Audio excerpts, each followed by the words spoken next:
আসসালামু আলাইকুম। আমরা আছি খাদ্যবস্তুর চূড়ান্ত পরিপাকের পর্যায়ে। আর এই চূড়ান্ত পরিপাক সংঘটিত হচ্ছে ক্ষুদ্রান্তে বা স্মল ইন্টেস্টাইনে।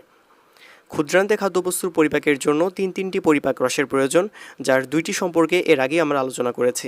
একটি হচ্ছে পিত্তরস বা বাইল এবং দ্বিতীয়টি হচ্ছে অগ্নাশয় রস বা প্যানক্রিয়াটিক জুস। অর্থাৎ আর একটি মাত্র পরিপাক রস বাকি, যার নাম হচ্ছে আন্ত্রিক রস বা ইন্টেস্টাইনাল জুস অথবা সাক্কাস এন্টেরিকাস।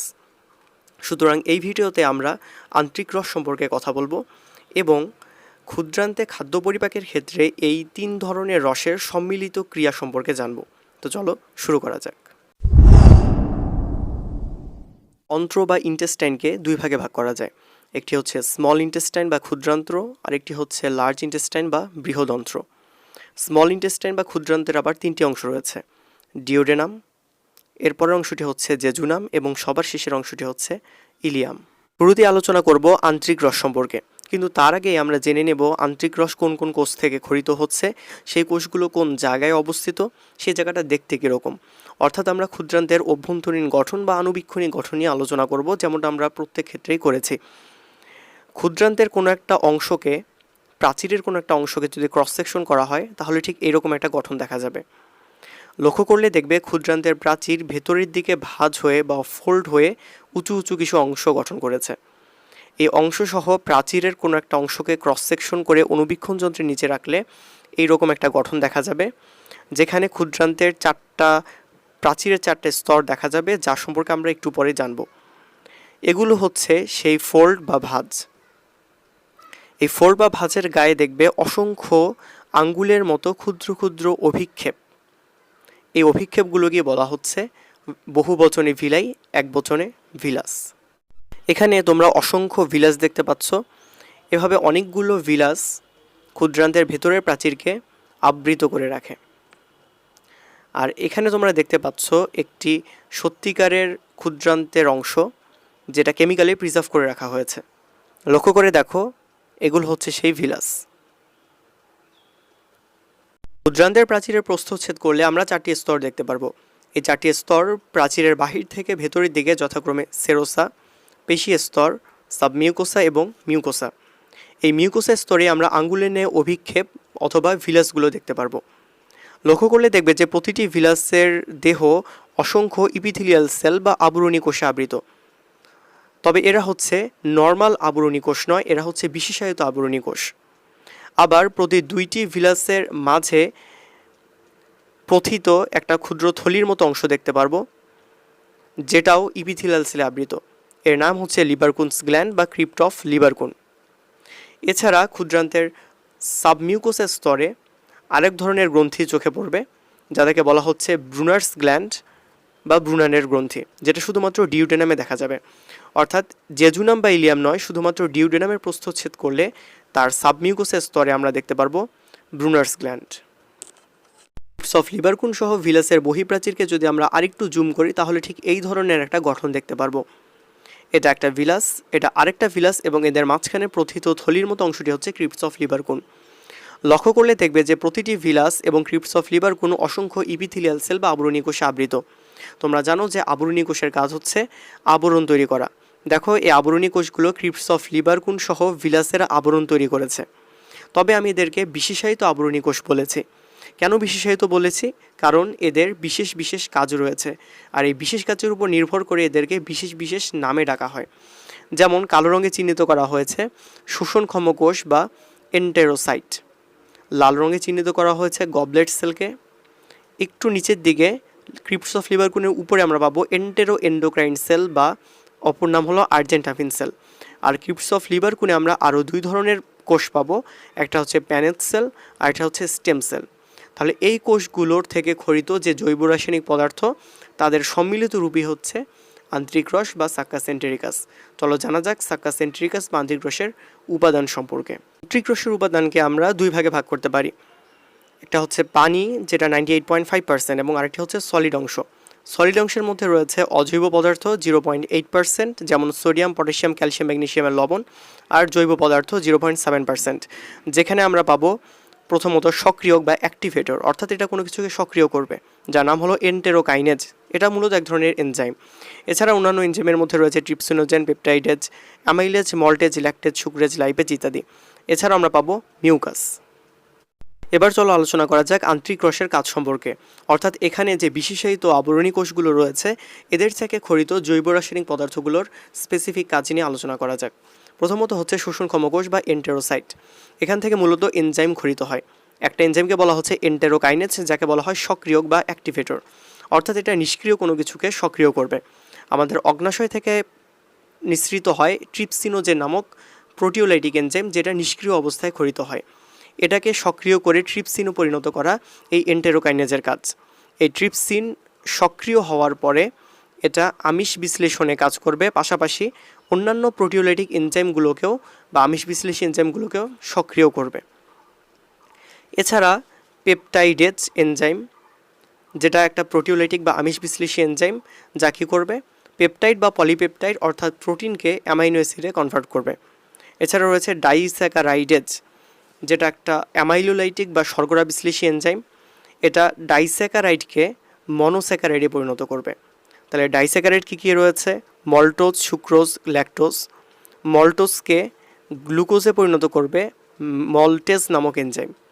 সুক্রোজকে গ্লুকোজ এবং ফ্রুক্টোজে পরিণত করবে সুক্রেজ নামক এনজাইম, এবং ল্যাকটোজকে গ্লুকোজ ও গ্যালাক্টোজে পরিণত করবে ল্যাকটেজ নামক এনজাইম। এছাড়া এই এন্টেরোসাইট বা শোষণক্ষম কোষ থেকে খরিত হবে ইন্টেস্টাইনাল লাইপেজ বা আন্ত্রিক লাইপেজ, যেটা একটা লাইপোলাইটিক এনজাইম বা স্নেহ বিশ্লেষী এনজাইম, এবং এটা ট্রাইএসাইল গ্লিসারল বা ট্রাইগ্লিসারাইডকে ফ্যাটি অ্যাসিড এবং গ্লিসারলে কনভার্ট করবে।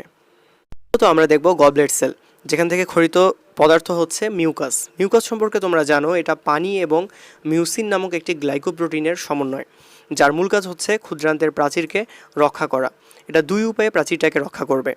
মিউকাসে রয়েছে ক্ষারীয় বাইকার্বনেট আয়ন, যেটা পাকস্থলী থেকে যে অম্লীয় কাইম আসছে, খাদ্যমণ্ড আসছে বা খাদ্যবস্তু আসছে, তার হাইড্রোক্লোরিক অ্যাসিডটাকে প্রশমিত করবে। কেন প্রশমিত করা প্রয়োজন? কারণ এই হাইড্রোক্লোরিক অ্যাসিডটা হচ্ছে একটা স্ট্রং অ্যাসিড, যেটা পাকস্থলীর প্রাচীরকে সহজেই ক্ষতিগ্রস্ত করতে পারে। এই কারণে এটাকে প্রশমিত করবে। দ্বিতীয়ত হচ্ছে ক্ষুদ্রান্তের প্রাচীরে মিউকাস স্তর তৈরি করবে। মিউকাস স্তর তৈরি করবে এ কারণেই, যাতে হাইড্রোক্লোরিক অ্যাসিডের মতো স্ট্রং কোনো অ্যাসিড অথবা কোনো বিষাক্ত পদার্থ বা টক্সিক জাতীয় পদার্থ ক্ষুদ্রান্তের প্রাচীরের কোনো ক্ষতি করতে না পারে। তৃতীয়ত হচ্ছে এন্ডোক্রাইন সেল অথবা আর্জেন্টাফিন সেল, যেখান থেকে খরিত পদার্থটিকে বলা হচ্ছে হরমোন। বিভিন্ন ধরনের হরমোন খরিত হয়, যেটা ক্ষুদ্রান্তের পরিপাকী অংশ শোষণে ভূমিকা পালন করে। চতুর্থত প্যানেথ সেল। প্যানেথ সেল বা প্যানেথ কোষ থেকে খরিত হয় লাইসোজাইম নামক একটি এনজাইম। এই লাইসোজাইম এনজাইম অণুজীব এবং ব্যাকটেরিয়াকে ধ্বংস করতে ভূমিকা পালন করে। আর সবার শেষে রয়েছে স্টেম সেল। এই স্টেম সেল নতুন নতুন কোষ তৈরিতে ভূমিকা পালন করে, অর্থাৎ ক্ষুদ্রান্তের কোথাও যদি ক্ষয় যায় তাহলে সেই ক্ষয় পূরণ করতে নতুন নতুন সেল বা টিস্যু তৈরি করা এই স্টেম সেলের কাজ।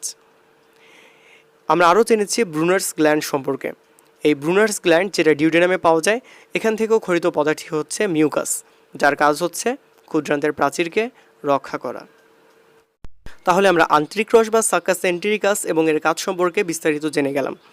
এবার আমরা সংক্ষেপে আলোচনা করব ক্ষুদ্রান্তে খাদ্য উপাদান অর্থাৎ শর্করা, আমিষ এবং স্নেহ পদার্থের পরিপাকের ক্ষেত্রে আন্তরিক রস, পিত্তরস এবং অগ্নাশয় রসের সম্মিলিত ক্রিয়া সম্পর্কে। ক্ষুদ্রান্তে শর্করা পরিপাকের জন্য অগ্নাশয় রস এবং আন্তরিক রস থেকে আগত অ্যামাইলোলাইটিক এনজাইম, আমিষ জাতীয় খাদ্যের পরিপাকের জন্য অগ্নাশয় রস এবং আন্তরিক রস থেকে আগত প্রোটিওলাইটিক এনজাইম, এবং স্নেহজাতীয় খাদ্যের পরিপাকের জন্য পিত্তরসের ইমালসিফিকেশন প্রসেস এবং অগ্নাশয় রস এবং আন্তরিক রস থেকে আগত লাইপোলাইটিক এনজাইম ভূমিকা পালন করে। ক্ষুদ্রান্তে খাদ্যবস্তুর পরিপাকের জন্য প্রথমেই প্রয়োজন এখানে উপযুক্ত পরিবেশ তৈরি করা। উপযুক্ত পরিবেশ বলতে বোঝায় ক্ষারীয় পরিবেশ তৈরি করা, কারণ ক্ষুদ্রান্তে যে এনজাইমগুলো খাবারের পরিপাক ঘটাবে তারা ক্ষারীয় পরিবেশে সম্পূর্ণরূপে কাজ করতে সক্ষম, অম্লীয় পরিবেশে নয়। কিন্তু পাকস্থলী থেকে যে কাইম আসছে ক্ষুদ্রান্তে সেটা অম্লীয়, কারণ এখানে রয়েছে স্ট্রং হাইড্রোক্লোরিক অ্যাসিড। সুতরাং একে প্রশমিত করতে হবে, আর এই প্রশমিত করার দায়িত্ব নেবে ক্ষারীয় বাইকার্বনেট আয়ন। ক্ষুদ্রান্তে খাবার পরিপাকে ভূমিকা রাখা পিত্তরস, অগ্নাশয় রস এবং আন্তরিক রস, এই তিন রসেই থাকে প্রচুর পরিমাণে বাইকার্বনেট আয়ন, যেটা সোডিয়াম বা পটাশিয়ামের সাথে যুক্ত অবস্থায় থাকে। এটা পাকস্থলী থেকে আগত হাইড্রোক্লোরিক অ্যাসিডের সাথে বিক্রিয়া করে সোডিয়াম ক্লোরাইড এবং পটাশিয়াম ক্লোরাইড পাশাপাশি কার্বনিক অ্যাসিড তৈরি করে। অর্থাৎ স্ট্রং হাইড্রোক্লোরিক অ্যাসিড পরিণত হলো উইক কার্বনিক অ্যাসিডে।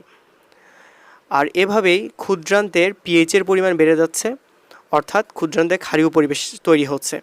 এবার ক্ষুদ্রান্তে যে এনজাইমগুলো খাবারের পরিপাক ঘটাবে সেগুলো খুবই সুন্দরভাবে এবং ইফেক্টিভলি তাদের কাজ করতে সক্ষম। এবার ক্ষুদ্রান্তে খাদ্যবস্তুর পরিপাকের সারমর্মটা জেনে নেওয়া যাক। প্রথমত শর্করার পরিপাক। শর্করা যেমন পলিস্যাকারাইড, স্টার্চ, গ্লাইকোজেন। ডাইস্যাকারাইড যেমন সুক্রোজ, মাল্টোজ, ল্যাকটোজ এগুলো পরিপাক হওয়ার পর পরিণত হবে মনোস্যাকারাইডে, যেমন গ্লুকোজ, ফ্রুক্টোজ, ম্যানোজ এবং গ্যালাক্টোজ। আর এদের পরিপাক ঘটাবে অ্যামাইলোলাইটিক এনজাইম বা শর্করা বিশ্লেষী এনজাইম, যেগুলো আসবে অগ্নাশয় থেকে এবং অন্ত্র থেকে। এই অ্যামাইলোলাইটিক এনজাইম কী কী? অ্যামাইলেজ, সুক্রেজ, ম্যালটেজ এবং ল্যাকটেজ। এবার আলোচনা করা যাক আমিষের পরিপাক নিয়ে। আমিষ বলতে পলিপেপটাইড, ডাইপেপটাইড, ট্রাইপেপটাইড, পেপটাইড এছাড়া বিভিন্ন ধরনের প্রোটিন বা আমিষ যেমন প্রোটিওজ, পেপটন, ইলাস্টেজ, কোলাজিনেজ ইত্যাদি। এরা পরিপাকের পর পরিণত হবে অ্যামাইনো অ্যাসিডে। আর এদের পরিপাকের জন্য প্রয়োজন প্রোটিওলাইটিক এনজাইম, যেগুলো খরিত হবে অগ্নাশয় থেকে এবং অন্ত্র বা ইন্টেস্টাইন থেকে। কিন্তু সমস্যাটা হচ্ছে এই প্রোটিওলাইটিক এনজাইমগুলো খরিত হয় নিষ্ক্রিয় অবস্থায়, যার নাম হচ্ছে জাইমোজেন। কিন্তু সুবিধাটা হচ্ছে এরা নিষ্ক্রিয় অবস্থায় খরিত হওয়ার কারণেই এরা যেখান থেকে খরিত হচ্ছে তার প্রাচীরের কোনো ক্ষতি করে না। অর্থাৎ এই নিষ্ক্রিয় প্রোটিওলাইটিক এনজাইম বা জাইমোজেনগুলো অগ্নাশয় এবং অন্ত্রের কোনো ক্ষতি করে না। তাহলে এরা নিষ্ক্রিয় অবস্থায় খরিত হওয়ার পরে পরিপাকে ভূমিকা রাখতে পারবে না, এদেরকে সক্রিয় হতে হবে। এই সক্রিয় হওয়ার প্রক্রিয়াটা সূচনা করবে অন্ত্র বা ক্ষুদ্রান্ত্র থেকে খরিত এন্টেরোকাইনেজ নামক এনজাইম। এই এন্টেরোকাইনেজ অগ্নাশয় থেকে খরিত নিষ্ক্রিয় ট্রিপসিনোজেনকে ট্রিপসিনে পরিণত করবে। এই সক্রিয় ট্রিপসিন সরাসরি আমিষের পরিপাকে ভূমিকা রাখবে, পাশাপাশি অন্যান্য নিষ্ক্রিয় প্রোটিওলাইটিক এনজাইম বা জাইমোজেনকে সক্রিয় করবে। তারপর ওই সক্রিয় প্রোটিওলাইটিক এনজাইমগুলো আমিষের পরিপাকে ভূমিকা রাখবে। তাহলে চলো দেখে নিই সেই সক্রিয় পরিপাককৃত এনজাইমগুলো কী কী। Trypsin, chymotrypsin, carboxy peptidase, amino peptidase, tripeptidase, dipeptidase, elastase, collagenase ইত্যাদি। স্নেহের পরিপাক। আমরা মুখগহ্বর এবং পাকস্থলীতে চর্বি কণার খুব একটা পরিপাক হতে দেখিনি, অর্থাৎ বড় চর্বি কণাগুলোতে এখন শুরুতেই ছোট চর্বি কণায় পরিণত করতে হবে। আর এই কাজটা করবে লিভার বা যকৃৎ থেকে আগত বাইল সল্ট বা পিত্ত লবণ, যেটা ইমালসিফিকেশন প্রক্রিয়ায় বড় চর্বি কণাকে ক্ষুদ্র চর্বি কণায় পরিণত করবে। এখন এই ক্ষুদ্র চর্বি কণা এবং এর সাথে থাকা বিভিন্ন স্নেহ উপাদান যেমন ফসফোলিপিড, কোলেস্টেরল এস্টার, লেসিথিন এবং মনোগ্লিসারাইড এদেরকে লাইপোলাইটিক এনজাইম বা স্নেহ বিশ্লেষী এনজাইমগুলো পরিপাক করে পরিণত করবে ফ্যাটি অ্যাসিড, গ্লিসারল, মনোগ্লিসারাইড এবং কোলেস্টেরলে। এই লাইপোলাইটিক এনজাইমগুলো খরিত হচ্ছে অগ্নাশয় থেকে এবং ক্ষুদ্রান্ত্র থেকে। লাইপোলাইটিক এনজাইম কী কী? লাইপেজ, ফসফোলাইপেজ, কোলেস্টেরল এস্টারেজ, লেসিথিনেজ এবং মনোগ্লিসারাইডেজ। তবে এই ক্ষুদ্রান্তে সংঘটিত হবে খাদ্যবস্তুর চূড়ান্ত পরিপাক। তাহলে পরিপাক শেষ, এবার খাদ্যবস্তুর শোষণের পালা। নেক্সট ভিডিওতে আমরা আলোচনা করব খাদ্যবস্তুর শোষণ বা অ্যাবজর্পশন সম্পর্কে।